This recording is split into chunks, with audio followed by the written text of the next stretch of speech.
Chapter 1. Journey. May, 1753.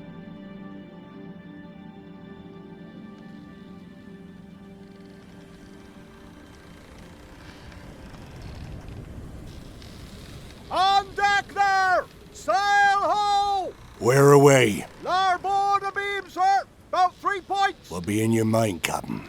Be it them, are you thinking? The bearing is fitting, Master Price. Nary a ship from England what don't come from that ways. Then they're fair game, are they not?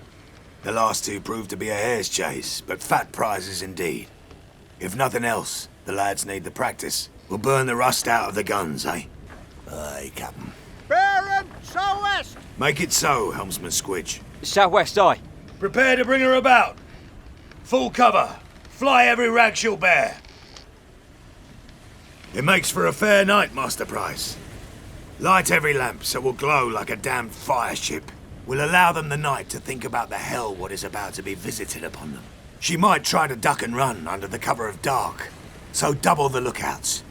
And we'll rig the grates for the first slaggardly lout caught napping. Do you think she'll turn and fight, sir? How often does the rabbit bite the fox, Mr. Price?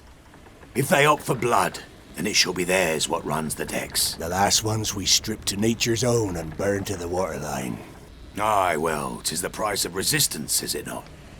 Pass the word to the master gunner to pray have his guns ready by. Make it 8 bells of the morning watch. Hands to your stations! Clear the braces, stand by to come about. I've the feeling on this one, Price. The devil burn me, I don't know why. But this one is different.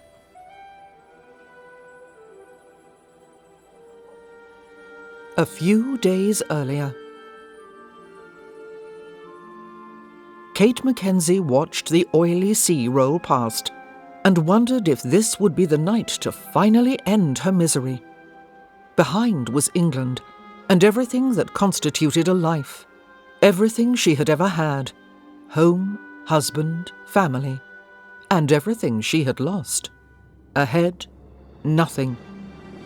The Constancy, a merchant ship, had been riding the trade winds for nearly 2 months, bound for Kingston, Jamaica, the West Indies. There was little reason to believe the long arm of King George's courts couldn't reach there. Worse yet, there would be no one there either. No one to know whether she lived or otherwise. Looking down from the rail, the black water was alluring. Voices whispered. Beckoning from the depths, they offered not euphoria, just peace. She wondered what it would be to step off and allow the stillness to take her. The dark water couldn't be any more chilling than huddling in garrets. She considered dying to be the easy part. Living destitute and alone had been a 5-year struggle. With the impact of her body hitting the water, there was the possibility of pain. An intriguing prospect, to be sure. Numbness had been a permanent state of being, moving woodenly from one day to the next. To feel anything, apart from wretchedness, was well worth the risk. Captain Chambers emerged from the flickering shadows and drew up beside her. The weather rail was the reserved domain for the ship's captain, but there he was at the lee side, seeking her out once again. He nodded a silent greeting, the sharp green eyes narrowing. For a while now, he appeared to have a sense of what she was about, always watching. His attempts at small talk were maddeningly awkward. It was all a part of their jousting game, he trying to learn as much as possible, while she strove to tell him as little as could be managed. She cringed. On the docks in Bristol, she had told him there would be family waiting, a necessary lie to be allowed passage. Since then, she had come to understand it had been her coin which spoke the loudest. You must be anxious to meet your family in Kingston. Yes, my brother will be most anxious. Kate spoke with the conviction of an oft-told lie.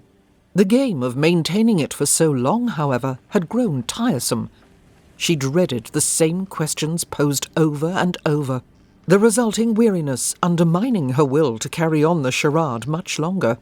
The worst the captain could do was throw her overboard, Not an all-bad prospect. She shifted uneasily under Chambers' scrutiny, dreading the inevitable line of questions to come. You seemed to have gotten on quite famously with Mrs. Littleton and her daughter.